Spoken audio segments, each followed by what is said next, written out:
Hello guys, welcome back to my channel শাইনিক official. তো এখানে দেখো আমি ছোট্ট ছোট্ট করে আলুগুলো কেটে নিয়েছি। কেটে নেওয়ার পর আমি এর মধ্যে দিয়ে দিচ্ছি পরিমাণ মতো বেসন। তো এখানে আমি দিয়ে দিলাম পরিমাণ মতো বেসন, তারপর আমি দিয়ে দেবো পরিমাণ মতো কর্নফ্লাওয়ার। তো দেখো আমি এখানে পরিমাণ মতো কর্নফ্লাওয়ার দিয়ে দিচ্ছি। আর ক্যামেরাটা আমার মা ধরেছিল, তাই কৌটোটা সামনে এসে গেছে, আমি বুঝতে পারিনি। তো এখানে আমি দিয়ে দিচ্ছি পরিমাণ মতো লবণ। তো তারপরে আমি এখানে দিয়ে দেবো পরিমাণ মতো হলুদ গুঁড়ো। তারপরে আমি এখানে দিয়ে দিচ্ছি পরিমাণ মতো চিনি। তো কম সময় কম জিনিসে আলুর পকোড়াটা চটজলদি বানিয়ে ফেলতে পারবে বাড়িতে তোমরা। তো তারপরে আমি এখানে দিয়ে দিচ্ছি লঙ্কা বাটা।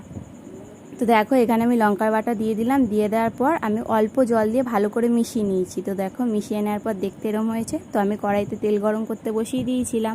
তো দেখো কড়াইতে তেল গরমও হয়ে গেছে। তো আমি যেইটা আলুটা মেখে রেখেছিলাম সেই মাখাটা দিয়ে দিচ্ছি। তো দেখো ভেজে নেওয়ার পর ফাইনাল লুক এটা। দেখো আলুগুলো না ভালোভাবে ভিতরে সিদ্ধ হয়ে গেছিলো, আলুগুলো সিদ্ধ হয়ে গেছে, খেতে ওই ক্রাঞ্চি হয়েছিল। তো ভিডিওটা এই পর্যন্ত, ভালো লাগে like comment share subscribe, tata.